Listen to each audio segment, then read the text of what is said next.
खडी वाहतूक हे सोलापूर इल्लीगल आहे, ह्याला कुठल्या प्रकारची परमिशन नाही. तरी तुळजापूर नाक्यावरून पोलीस लोक चिरीमिरी गुन्हे गाड्या सोडतात. असे तर आमच्यासारख्या गोरगरीब लोकांना प्राणाला मुकावं लागतंय. त्यामुळे सगळ्यात पहिला तिथल्या अधिकाऱ्यांना सस्पेंड करा, नंतर एक खडी कुठनं भरली त्याचा परवाना निलंबित करा, हा लिगल आहे की इल्लीगल आहे चौकशी करा, आणि नंतर मग ह्या ड्रायव्हरवरती आणि मालकावरती गुन्हा दाखल करा, मनुष्यबळाचा गुन्हा दाखल करा. मनुष्यबळाचा साधा सुद्धा गुन्हा नाही. जे ऍक्सिडेंट झाले कुणाचं झालंय? एक मुलगीचा झालेला ऍक्सिडेंट आहे. वर्षाची आहे.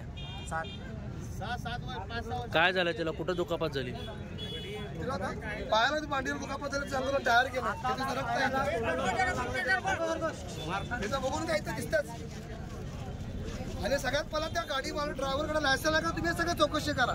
परवा दिवशी पण तिथं एक गेंटाळ चौकात एक लेडीज तिला जीवाला मुका 3 महिन्यापूर्वी पण अशीच घटना घडली सरस बिअर बार जवळ.